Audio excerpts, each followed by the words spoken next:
एक समय की बात है जब भगवान नारायण ने देवी लक्ष्मी से कहा, देखो लक्ष्मी, धरती पर लोगों में कितना भक्ति बढ़ गई है। हर जगह नारायण नारायण की ध्वनि गूंज रही है। इस पर लक्ष्मी जी ने हंसते हुए उत्तर दिया, ओह प्रभु, ये भक्ति आपको पाने के लिए नहीं, मुझे धन की देवी को पाने के लिए बड़ी है। नारायण ने अचरज से पूछा, लेकिन लोग तो लक्ष्मी लक्ष्मी नहीं कहते। लक्ष्मी जी ने प्रत्युत्तर दिया, अगर आपको विश्वास नहीं होता तो चलिए इसकी परीक्षा की कर लेते हैं। इस पर नारायण एक गांव में ब्राह्मण का रूप धारण कर पहुंचे और एक घर के द्वार पर दस्तक दी। घर के मालिक ने दरवाजा खोला और पूछा, आप कहाँ से आए हैं? ब्राह्मण रूपी नारायण बोले, मैं यहाँ भगवान की कथा कीर्तन करना चाहता हूँ। घर के मालिक ने उनका स्वागत करते हुए कहा, ठीक है महाराज, आप मेरे घर में रहिए। जल्द ही गांव के लोग इकट्ठा हो गए और कथा की तैयारी कर दी गई। पहले दिन कुछ ही लोग आए, पर जब भगवान स्वयं कथा सुनाने लगे तो संगत बढ़ने लगी। दूसरे और तीसरे दिन भीड़ और भी अधिक हो गई। नारायण प्रसन्न हुए कि लोगों में कितनी भक्ति बढ़ी है।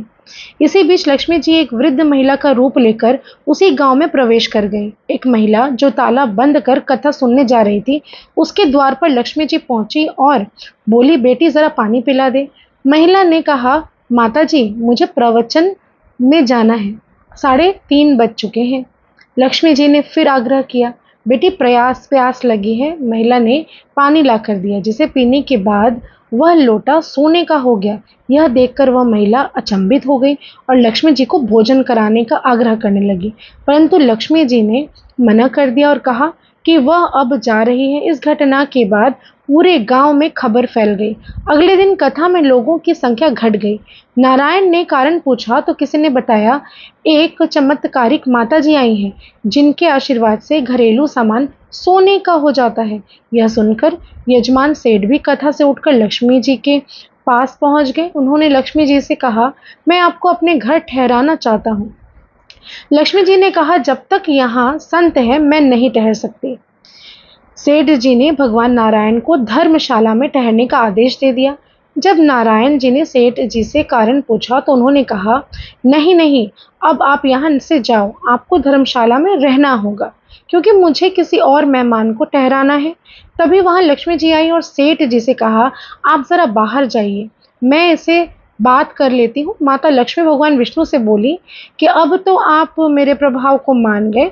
भगवान विष्णु बोले, हाँ लक्ष्मी, तुम्हारा प्रभाव धरती पर बहुत है, पर तुम्हें मेरी एक बात माननी होगी।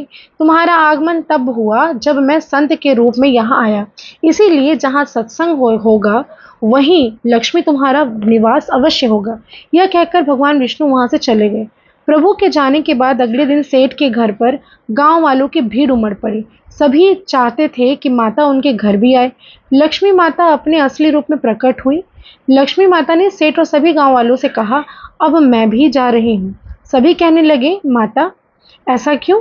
क्या हमसे कोई भूल हो गई है? लक्ष्मी माता ने कहा, मैं वहीं रहती हूँ जहाँ भगवान विष्णु का वास है। आपने जब नारायण को यहाँ से निकाल दिया तो मैं कैसे रह सकती हूँ? इतना कहकर वो वहां से चली गई। इनके शब्द शब्द ग्रामवासी के हृदय में गहरी सीख छोड़ दी कि नारायण के प्रति समर्पण ही लक्ष्मी के आगमन का मार्ग प्रशस्त